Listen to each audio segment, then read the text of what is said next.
Welcome to Leadership Development News, Profiles and Practices of Top Performers. I'm Dr. Rowan Nadler. Dr. Kathy Greenberg, my esteemed host, Kathy and I have been doing this now. We're going on our 20th year, so we're going to do some kind of celebrations. Kathy, I don't know what we're going to do, but I think we'll have to come up with some things for 20 years, providing you tools, tips to be a top performer. Today, we're going to talk about level up your leadership, becoming more conscious, courageous, and resilient with Deborah Naish. And so this is a book. I know Deborah, she's been working very, very hard on this through the years. She's got some great experience. So we're really excited to bring her on and talk about her book. And first, I want to bring Kat, you on and welcome you. You want to welcome me? I Yes, welcome to the show. You're I so know I can see you taking I some notes and getting ready because you're prepared. my So, brain, my brain, whenever we do this show and I just think about 20 years. uh, Years.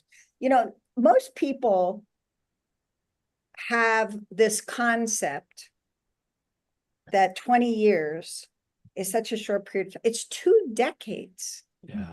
That's a long time to spend with somebody who I call my mentor, my work husband, my emotional intelligence bestie, the person who Okay, I that's enough. admire. And yeah, no, it's really funny. I've made this 20th year of us together to be making sure, for whatever reason and whatever audience I'm in, that people know who Relly Nadler is and why he is so important to me.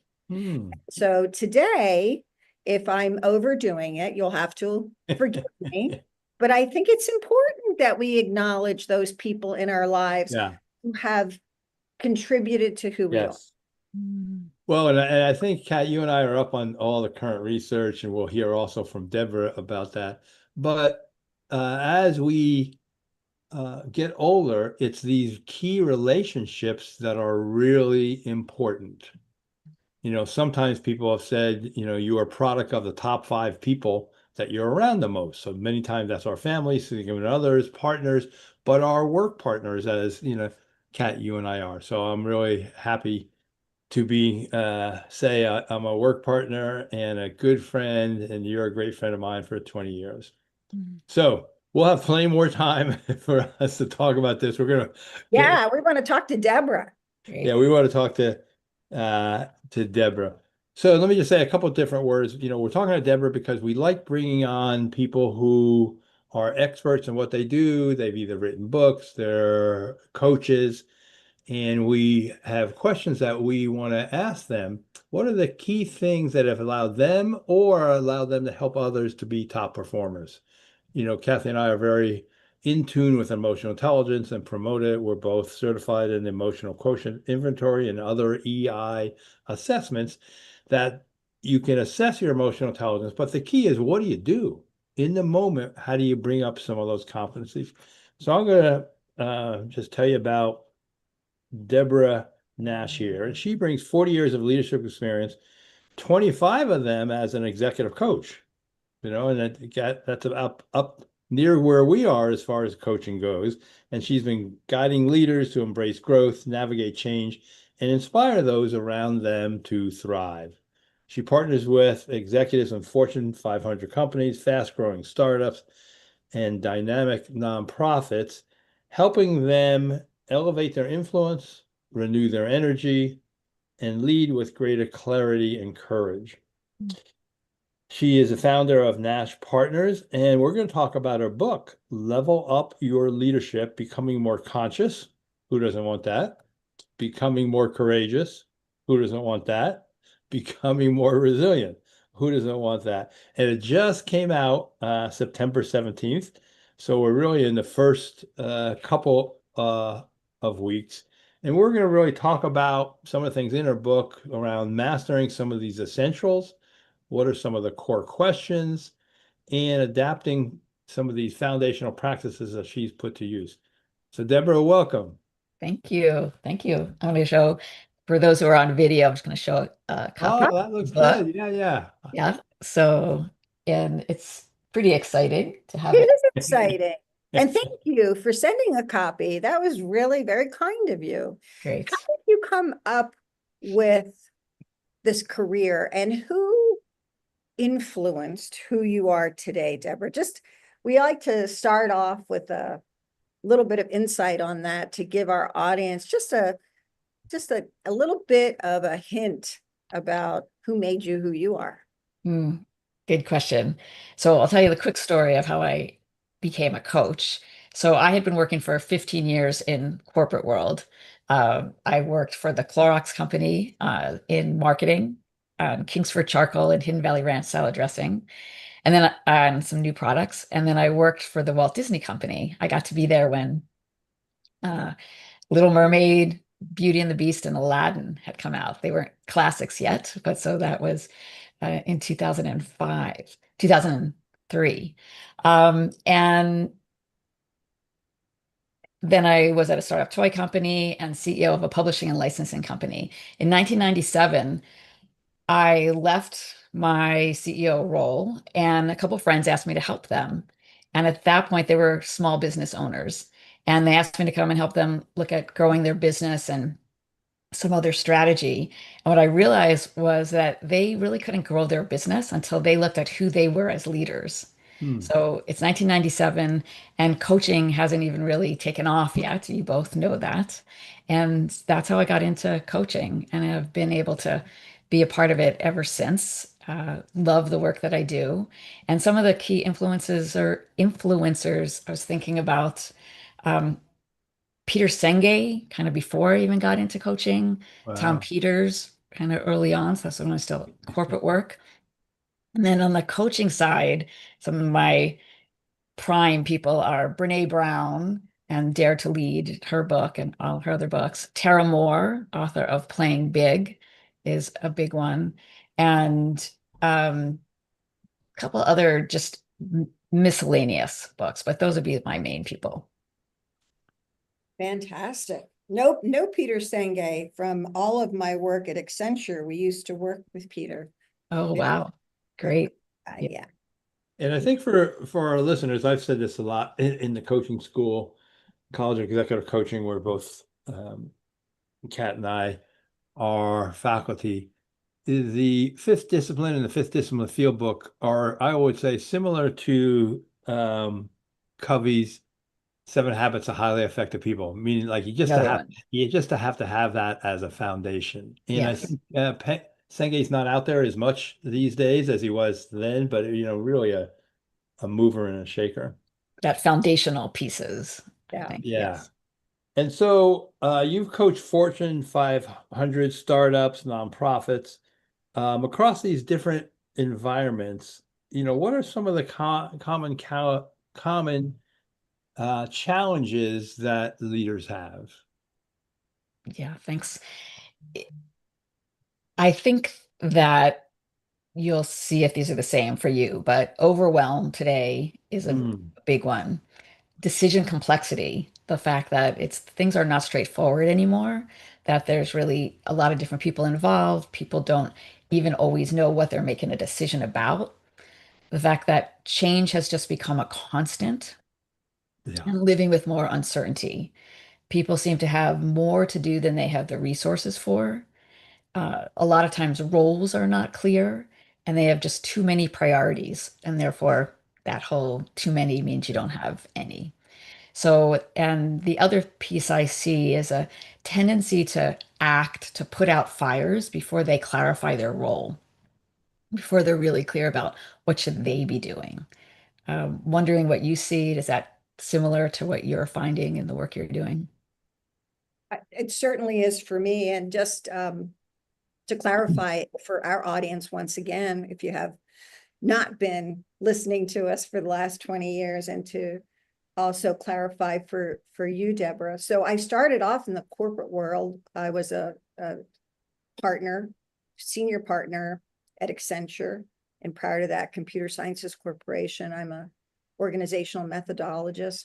And when I left there, I started really donating my time to the Department of Defense, Pentagon, Mhm. Special Forces, Special Operations, CIA, FBI, and all the other alphabet soup. So from the same vantage point that you just described, uncertainty, overwhelm, decision complexity, and change as a constant, they are dealing with the same exact issues, Yeah. but it is tenfold Mm, because human life right. is the priority of life.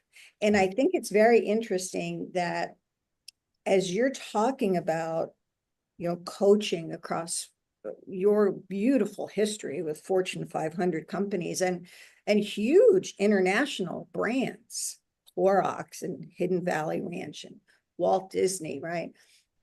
People tend, and no offense to our audience, but they tend to manifest because of the way our brain is organized, an idea that something is more threatening than it is because the brain is hardwired for hard times Mhm. and we look for what's wrong in order to survive. In my world, it is real. People are not looking at what's wrong out of a need for profit growth or quarterly numbers or target goals. It's because if they do focus on the wrong thing, somebody is going to get seriously injured Right. or loss of life. So yes, in my world, yes, tenfold, 100-fold. Yeah, that makes sense. That makes sense. I actually think what you're saying is important in the worlds that are not the worlds that you're playing in, because people tend to make things more important than they Yeah. are. And that's part of what produces the anxiety and the stress. If Yeah. there was just a way to be a little bit lighter about it and recognize it's not necessarily life and death, but that isn't how many people live and Yeah. operate. And Really, you're and I think smiling, you're connecting to that. but that's good for us to connect because Kat, you are in that special world because I talk about another big influence for me is Daniel Kahneman's work, Thinking Fast or Slow, and he says, and I say, we need more time to think slow. Um, and he says we only do it 2% of the time.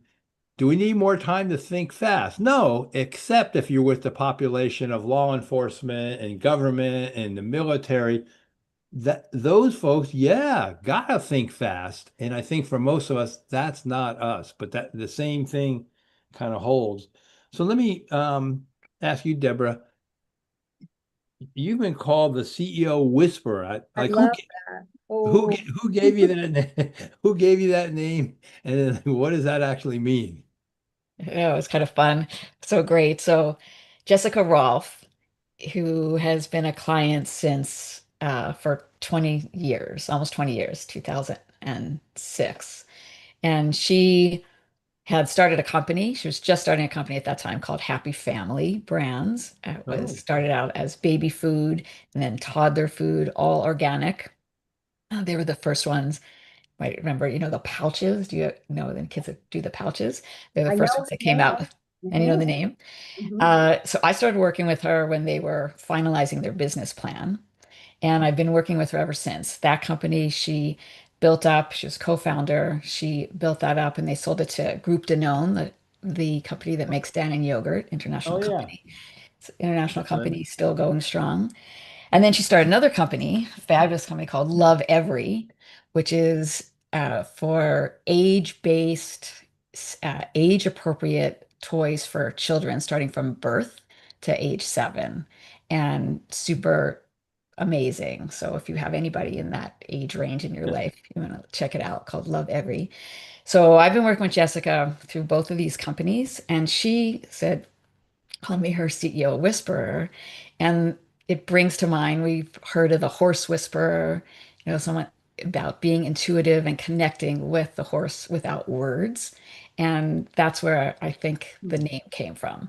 And I know it's used by other coaches, as well. I have been called CEO whisperer, but that intuitive connection, listen beyond the words, build that trust and confidentiality. And a lot of coaches either start out or get to this place with their clients. And I feel blessed to have the opportunity to be that coach, but also a mentor and strategic thought partner with my clients and help them get to their next level. There's such a level of genuine compassion when you Yes. describe yourself, Deborah, and it's absolutely beautiful. Thank you. When you think of some of the behaviors and character traits that you write about in your book, you write about many things, and I may be jumping ahead here, but curiosity. You talk about curiosity as a major theme, and talk a little bit about what you've seen in your work that makes it so critical. Yes. Curiosity is one of what I call leadership essentials. I talk about awareness, curiosity, and acceptance as three basics. And one of the premises of my book is that we have to get better at the basics. And emotional intelligence is all about that as well. It's about awareness and being better at that. And so on curiosity, most people overall like really know it's a good idea to be curious. Brene Brown's just come out with her new book called Strong Ground, and she explores curiosity more and why that's important. Curiosity opens spaces, it reduces judgment, it sparks innovation, it uncovers blind spots. It's a way to engage with resistance, and we'll talk a little bit more about that later. But most of us are not as curious as we could be. And most people actually kind of know that. And that's was my observation and why it became an essential in my book. I'll tell you a quick story. So a client, Joe, and this is similar for a lot of situations, when he's engaging with team members, they're in a group, he has a tendency to say, I already know, sort of be dismissive, to not even ask a question about how did they get there? What are they thinking? Yeah. And that shuts people down, as we know, and limits what's possible. So that ability to listen more versus jumping in, ask questions, things like, how would that work? Tell me more of what you're thinking. And checking your assumptions is kind of key. We immediately jump to what we assume someone's talking about versus Yeah. exploring assumptions. Once he started doing those three things, ask more questions, listen more deeply, check assumptions, things shifted in the team. It's Uh-huh. simple, not easy, but practices that everybody can do. So it's so important, and I like that you have it as essentials and it's simple, and I think it allows this brain of ours to not jump to conclusions, and some of those conclusions are judgments, Yep. and they're just wrong. And so somebody kind of quickly out of the block will go to kind of the first thing that they come up with, and often because they thought it, therefore they think it's a fact. So quickly, so quickly that people make facts. And especially in organizations, I think they think they get valued for having a quick answer, not thinking, and it's typically it could be off base. One of the things, especially we'll talk more about, is these assumptions. And Kathy and I know we have this one tool called the assumption ladder, and actually it's a takeoff of the ladder of inference. We Mhm. took the liberty of taking out a couple of rungs. And so if you go to my website, drrellinadler.com, there's more information on some of the tools and the leadership keys. One is this assumption ladder, which allows questions to walk people down off the ladder. And they just are able, and I think like you're saying, they're more engaging with people and people Yes. got good ideas. Yes. Well, So I was going to say, we're going to go to a quick go break. ahead. Just hold that thought. Let's make sure everybody knows how to reach Deborah, www. Deborah Naish, DeborahNaish, Naish.com. And when we come back, we're going to talk a little bit about how do we get beyond what I love to call that already always listening. I already know. So come right back. Don't go away. You're listening to Leadership Development News.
Welcome back to Leadership Development News, Profiles and Practice of Top Performers.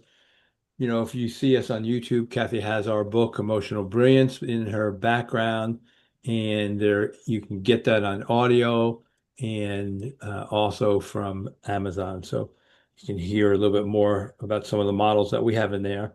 And obviously, we're a fan of curiosity, and we just left that off before the break. And one of the things that Deborah says, remember, it's all information. And so, why is that a game changer? Mhm. So this is another practice for curiosity, in addition to the ones that we just talked about.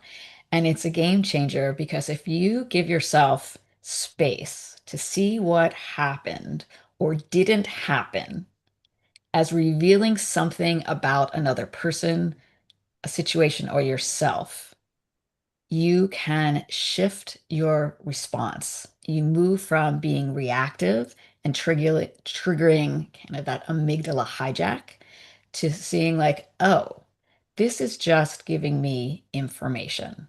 I'm going to give you a quick story, so see if it can make sense. So just recently, a couple weeks ago, a client called in kind of a panic um, to two clients, two of my clients work at an organization, had been working a ton of extra hours on a program they were involved in. It involved some community members, and they were furious about what a more senior leader did that was going to screw up their plans. So they had been asked by senior leaders to do something, and then somebody stepped in and they did something that was going to screw up their plans. They were so upset. It was like over the top, and they were ready to quit. Like somewhere between quit the project and quit the job. It was that kind of exaggerated response. They took time to feel their feelings. That's another one of my foundational practices that I talk about. And remember, okay, this is all information. And take the time to ask, how else could I look at this? what was happening for that other leader? What could we do now? And what will we do differently? So they were able to walk away from the edge, find some next actions to take, recognize that things didn't go as planned and they could adjust. So that ability to shift from reaction to, okay, how am I going to deal with this is important. And remembering it's all information is kind of the three words that help you reset. So how does that So give us resonate those for you three guys? words. Yeah, give us those three words. It's all information. It's all in from love Yeah. it. So something happens, I don't like it. And can I find a way to just say, okay, that's information. That's telling me what's important to you, really, because you are upset about something. So I'm like, okay, that's giving me information. I don't Yeah. have to respond also upset back as my first inclination. I get an email. This is a big place where it happens. In a lot of my coaching, somebody will talk to me about how upset they were at the email that someone sent. And when we help them take a breath, read it Right. again, and look at it with a different set of eyes Yeah. and say, it's all information. What is this telling me? Versus taking it personally versus overly reacting. And my clients, after practicing this, frequently Right. find that it's the tool that helps them just shift from being Yeah. reactive to responsive. It reminds me of something that I learned a long time ago that I still use to this day. And you said it so beautifully, Deborah. I used to write emails, and Relly will smile when he hears this. And it was always just for the transaction. Mhm. And what I learned was, before I send an email, look at the words, see what the words are informing people of. Can they be in a different order so Mhm. that they're not creating friction or conflict? And Mhm. can you step away from them in your kind words, right? It's just give the information, take out the emotion, fewer words are better, and you can still get to the end point, but do it with kindness. When you're Mhm. writing, if you could be aware of it when you're actually doing the writing, that's Right, even better. exactly, exactly. But what that does is it helps you to do what you just described, Mhm. which is, if you're receiving emails Yeah. and you're writing them with that intention, you might be able to step away from the words long enough to see, as you beautifully said, the person, the sender's feelings. What is the sender really speaking to, right? Being the coach and hearing beyond what's being said and recognizing you got to process a little bit of pain here for that person, as you did so beautifully with that client call about that person who is going to ruin everything. You've been there, right? And it's normal. It's okay to have those reactions. I Right. talk about shortening the time between that reaction and Mhm. a response that is going to take you to where you need to go. And I think that's where this sense of autonomy, agency, power, Mhm. influence, I mean, all the key words that we all want happens in the gap. Yeah. And most of us don't create a gap. And so in the work that I do, always say, if you stay on autopilot, which we all are, you stay average. And so all three of us are coaches with people. Nobody wants to be average, but Right. sometimes it's really saying, okay, we're wired to be on autopilot. And so it doesn't take long. I mean, often I would say 15 seconds and asking the right questions in that pause, you can have a better response. You can bring out your emotional intelligence. And so there was sense of that's the awareness piece in your model, Yes. and of being aware of what's going on for you. Yes. Yeah. Quick story on that awareness piece. So, someone who read my book, who's now retired, but had been in some senior level roles and does a lot of volunteer work in nonprofits, she read the book. And when she got to the part I talk about automatic mode versus awareness mode, kind of as you were saying, that kind of automatic space. And she had this realization, oh my gosh, that's how I am with my daughter, my adult daughter. I'm always in automatic mode. And Uh, just that moment to kind of yeah. see that she saw it and she could make a shift. And she says it already has changed her relationship Wow. with her daughter. So sometimes it is just how can Yeah. we get better at remembering Yeah. that uh, we can have an automatic reaction, but we don't have to stay there. Right. And when you were just talking, you and Relly you were talking about it all happens in the gap. Mhm. Relly, you were saying, that's something that you like to use, right, as a metaphor. It all happens in the gap. That autonomy and agency and influence, right? That happens in the gap. And to the point you're making, Deborah, it's how we choose to respond. It's all information. It's how we choose to respond. And Yeah. so it's interesting. So I had created a little acronym about the word gap, and it's global awareness and presence. So what happens in the gap, right? What happens is we create global awareness and presence, no matter where we are or who we're with, for others and ourselves, when Yes. we are present with ourselves in that gap.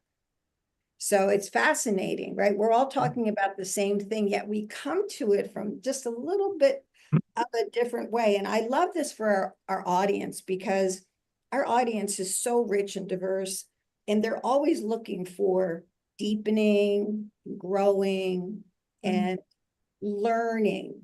And I think the more ways we can take a concept Yeah. and reframe it for people, the Mhm. better we're going to get. I just want to make sure everybody knows how to get to you, Deborah. It's Deborah Naish, Naish.com. Thank you. You're welcome. So, Kat, did you just come up with that gap? No, it's something that I had put together Oh, for okay. Good. my coaching class. I Yeah, got it. yeah. Well, let me just They share one kept, more. they kept saying, what is a gap? You keep talking about being That's in the gap. beautiful. Well, let me share one more tool about the gap, and then we'll go, Deborah, we're going to ask you about embracing resistance. So I have this tool called the emotional audit, 15 seconds to a better response. Mhm. And so it's creating a gap, and it's asking these strategic questions. So you take a breath and you ask number one, what am I thinking? And you just notice what's happening. Notice. And then number two, what am I feeling? You do a body scan. You kind of see what's going on in your body. Maybe you name the feeling. Number three. And so number one is about meta attention. Number two is about meta awareness. Number three is about meta attention. And meta attention is, what do I want now? Just that question activates the executive function. What do I want now? Where am I putting my attention? That's number three. Number four is one of the key ones. How am I getting in my own way? And so, and notice what happens. I'm talking too fast. I'm not listening. I'm interrupting. Number one, thinking. Number two, feeling. Number four, how am I getting away? Ideally, reveals a pattern. Mhm. That's not the only time. And then obviously number five, again, 15 seconds. Number five is, okay, I got data. I got information. What do I need to do now to be my best? 15 seconds, you're going to have a better response in the gap. So maybe, Deborah, give me your sense of that, and then we'll ask you about some of your tools around embracing resistance. Yeah, I think that's great. I wrote it down. It's kind of in that same genre of can we just get better at having a few questions that Yes. help us reset? You mentioned And part of my book has core questions. I have 4 questions, and they're in this same genre. That when you can do that, I think that you change how you're being in the world, how you're yeah. being the leader. So I love it. So say a little bit about that embracing resistance and before our next break. Okay, so one of the areas before I wrote a book, and I had never even planned to write a book, so still kind of amazed that I have written a book. But I was spending a lot of time looking at resistance. And have this practice called embrace resistance instead of resisting it. So think about you can go from pushback, like resistance, to energy and possibility. You can look at resistance as a signal rather than a stop sign. It's related to it's all information. So if we Yeah. put, excuse me, resistance in this category of another kind of information that we're experiencing, whether it's in ourselves, I'm resistant to doing something, or I'm feeling like you are saying to me, so, no, you're basically rejecting what I'm coming up with. And it leads to better solutions if we explore it. So I want to give you another a personal story here. In 2019, I was starting to take a course with Brian Johnson. I don't know if you know him. He has a program called the Heroic Platform, and author of a book called Arete, and is a coaching program. And part of it involved, it was a 8-month program, and part of it involved doing a Spartan race. So a Spartan race is a 5K race with 20 obstacles, including a lot of mud and a lot of climbing. And I'm a not athletic at all person. I was uh, 61 years old at that time. And I wasn't going to do it. I'm like, well, I'm going to do everything else, but I'm not going to do that because it's so outside my comfort zone. And my son, who was 15 at the time, I was just telling him about what I was doing in this race, and he says, "Well, I'll do it with you." And so it was a shift from my resistance to an opening to like, okay, well, if he's going to do it with me, then I think that's going to be my opening. That's going to be my signal. And throughout the race, which I did, there was a lot of moments of resistance, but I kept going. So it is a place I talk a lot in the book about how you could just shift your relationship with resistance. It doesn't have to be something that stops you. And in another minute, I'll share a couple of tools with you. But how does that sound? Is That that sounds relevant for? fantastic, absolutely fantastic. You know what? Let's do this. Let's jump in. Let's talk about some of those tools, and then we'll see where it takes us. Okay. So one that is easy to remember uh, is how do you allow space for no is kind of the framework for it. So part of the way that we can be better at embracing resistance is both creating space to say no and to receive no. And so a tool for receiving no is what I call the 3 T's: Teflon, Tempur-Pedic, and Tornado. So if something's coming at you and you're feeling the sense that there's someone else is resisting, and it feels kind of like you could just roll with it. You can be okay that they're just saying no, and that's just where they are, and you can keep going. It's not really that intense. It can be like Teflon. If you feel like someone's saying no and they're like almost kind of punching you in the belly, you can feel like Tempur-Pedic in that sense that you're gonna feel the push. It smushes down, but it pops back up. So you can also be with it, but you're going to engage a little bit more. You need to explore what's happening. And the third T is tornado. Someone is basically having a little tantrum. They're kind of spinning. This is not really the time to continue engaging. That's a tornado and probably time to walk away. So the 3 T's: how am I in this moment? What's my experience? Can I be like Teflon? Is this a Tempur-Pedic moment, or is this a tornado and I should walk away? That's I'm beautiful. I'm We seeing we a giant marshmallow here. A Tempur-Pedic marshmallow. Yeah. Exactly. we love the acronyms, and that's a good one. It just allows people to, in the moment, take the gap, pause, and say, "What do I need to do now?" And then now you're being a little more descriptive Right. of each of those. And so the one that you really kind of step away is a tornado then. Yeah. Yeah. Sometimes it's not time to engage. Somebody is really super resistant. It may be you just like, okay, you planted a seed and you're going to have the conversation at another time. That's okay. You don't have to push. Doesn't always have to be pushing. Right. Well, we're going to take a quick break. So I'm going to say it's a Tempur-Pedic break. Yeah, We're going to bounce right back here after this commercial break. Don't go away. You're love listening that. to Leadership Development News.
Welcome back to Leadership Development News, profiles and practice of top performers. We're talking with a top performer, to many top performers, CEOs, and the executive coaching, Deborah Naish. Deborah Naish, Naish is NAISH.com. And we're talking about her new book, Level Up Your Leadership, Becoming More Conscious, Courageous, and Resilient. And you can see already, she's got some really great tips and tools. One of them you talked about. Complaints don't have to be barriers, they can be bridges. What do you mean with that? So we as humans complain. It's kind of in part of our nature. And it's pretty automatic. We've been talking earlier about what are our automatic reactions. So, I want to be clear, I'm not suggesting that we stop complaining, but this is about reframing the kinds of complaints that are consistent and persistent so that we don't stay in that complaint stage Mhm. and we shift more to tapping into our personal agency. So complaints are showing us unmet needs. They're showing us something that's not working. Again, it comes back to something I mentioned earlier about it's all information, part of the curiosity Yeah. process. So, what's the complaint telling us, and how can we reframe it? Think about how often do you yourself perhaps say, I certainly have, there's nothing to do, it's just how things are. Like we're not going to be able to change. It's common for many of us, and that happens. I hear that from my clients or other kinds of complaints. They don't include us, they're not respecting us. The process is broken. So when we can help ourselves or help others shift that complaint and reframe it to, well, what is it? What if it's true? What if they're really feeling that we're not including them? What is true about that? What could we look at differently? What actions could we take? And you can take any complaint and use it as a bridge to an opportunity. Shift it from complaint to action. And on my website, I have a handout, free handouts you can download called Shift from Complaint to Action. That gives you some steps to do that. Yes, thank you. When you think about where this conversation is, Deborah, and what you want to make sure our audience is getting, before we say goodbye? What's top of mind for you? Key things are that you can really make small shifts and have a big impact, have a lasting impact. A lot of the work that you do, the emotional brilliance, emotional intelligence work, is about becoming more aware. And that's the first step to making shifts. And there's other things that you can do. Be more curious. Remember, it's all information. Embrace resistance. Some of these are small shifts over time, they'll have a big impact. And that feels key to me is it doesn't always have to be complex. It doesn't have to be a model. It doesn't have to be that big to make a big difference. And with that, you can really be and do more than you think you can.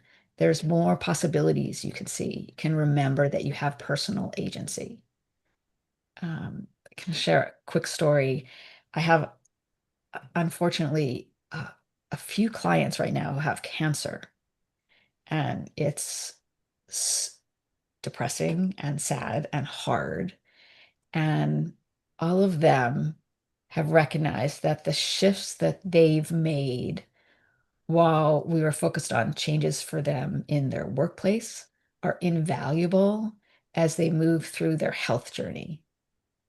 Taking time to pause, to be curious, to check assumptions, to be another one we haven't talked about, but to be 100% in and unattached to the outcome. And it's as their coach and friend, it's been a privilege to be supporting them through this journey. So that goes to, we didn't really talk as much, your key essentials. We talked about awareness, curiosity is acceptance. And it sounds like that's, accepting what you don't want. And Yes. it kind of also piggybacks on complaints. But so Yes. say a little bit more about kind of any tools and tips. And then let me just say, at the end of it, each chapter, Deborah's got some specific things that you can do. And both, Kathy and I, we love that because I think that's what our clients want. Okay, good. I understand the concept, but what should I do? So anything about acceptance that you want to pass on? Yeah. Acceptance is a big one, and is it's universal. It's not necessarily something that we talk about so much in Right. leadership, but I feel like it's is this essential piece of being able to accept the current reality as it is. I talk about it by saying what is. And Byron Katie has work in this area. So do Mhm. others. If you can have whatever feelings you have, whatever reactions you have, and be with them, but then get really clear. Okay, what is the reality? In this case, I have cancer. I don't know where it's going to lead. And how am I going to live my life now? What choices am I going to make? That becomes important. And we don't have to have an illness to move into acceptance. We Right. can do it in everyday things. We're going to have a layoff. I don't like it. And people are upset and spinning. Okay, what am I going to accept about that? I don't like this policy that happened. There's so many places in the workplace that people push back on that resistance. But once you get to the place, I can accept it, and now what? Accept doesn't mean roll over and ignore anything else. That is very powerful, Deborah. And as somebody who in the last 2 years, now going on 3 years, is a breast cancer Yeah. um, survivor, I think it was the best and worst thing that could have happened. And I think when you horribilize with people to the extent you just demonstrated, what can people actually stretch Yeah. around so that they can understand what the worst thing is that they might be able to accept. And because it's not there and it's not the current reality, Mm. they can flex, because now you're giving them the time and the space and creating that flexibility by walking that conversation with them and getting it out of their head, Yeah. That's right. taking the box of stuff and seeing what it takes to accept and Mhm. create acceptance. And so you're actually providing a really great bridge for the possibility of something they thought they couldn't accept. Right. That's a beautiful thing. Beautiful. Yeah. Yeah. And Kat, you just said it so well also, and Deborah, I think what we all do is allow people to get their thoughts, their feelings on the examination table. Yes. Because if it's in their head, they're not examining. If anything, they're exaggerating. And so we want to go from exaggeration into examining, and then a little bit of the reality testing that you're saying, and the empathy to just say, yeah, that it does. It sucks. It's really bad. Let's talk about that. And then when it's right, to move them to an action. You don't want to do it too quick, Right. but now they got choices because it's their thoughts are on the examination table. Such a big deal. I mean, that is so key. I find that is one of the main things that I do with clients and friends is get it out of your head. Yeah. Kind of just, to get it on that examination table, as you said. Yeah. Beautiful. So we're coming to the end here, Deborah. And so let's kind of highlight, anything else you want to make sure that we kind of walk away with, Yeah. and like, I know Kat and I, we have Emotional Brilliance, and Kat's got a series of books. I got them. Like, what's the favorite part of your book? Ooh, favorite part of my book. I'm a little attached to all of it. Um, Of course. Yeah, I know. uh, favorite part of my book is going to be the last chapter Uh-huh. where I talk about be unattached to the outcome. Okay. And a part of me struggled with whether that should be the last chapter since it was kind of my favorite, but it just flowed better that way. But along with kind of it's all information, if you can recognize that there's a lot we want in our lives and go for it, go all in, go for it, but not be attached to the way that I think it needs to be in the moment that I say that, so that there are so many other options. It takes away from all the stress of not having it work out the way I want it to. And you can keep going. You can find other ways. So that's one of my favorite pieces of the book. And I think that's such a beautiful place for us to end today, because it gives everyone a gift to release themselves from the pressure of Yeah. exhausting oneself with constant assumptions and expectations Mhm. Yes. that are so likely to be unmet. And we know from our work, right, Relly, with wonderful people like Rudy Tanzi and Deepak Chopra, that stress is really unmet expectations. So we'll reduce our stress when we let go of the outcome. Yeah. And And we can still have the wants and desires, but it may not show up the way we say, and we can keep going. yeah, yeah.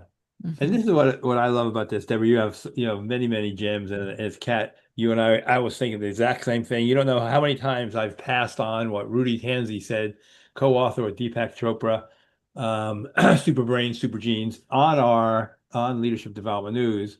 What is stress? Unmet expectations. And when you can say something in 4 or 5 words, and some of the things that you said, I think Deborah, really resonates also. It's just information, which I do think allows someone to breathe and look at it with more of the executive functioning versus the emotional network that sometimes can lead us astray. And with that breath, we can maybe analyze it, talk about it, share it. And it just opens up another big word you said, space. Space. Space to look at it differently. Yeah. Thank you. It's been delightful to be here with the two of you and have this conversation. Thank you so very much. It's been our pleasure. Thank you so much for coming, and thank you for writing this amazing book, and congratulations. And thank you to our amazing audience of 20 years for tuning in to tune up your performance with leadership development news. Relly, anything you want to say? I think we said it. Thank you, folks. Well, we'll see and hear you next week. We're glad we're on YouTube now, so now you don't only have to hear Kathy's voice or my voice, but now you can actually see us, and hopefully it's an easy sight for you. All right, take care, folks. Thank you.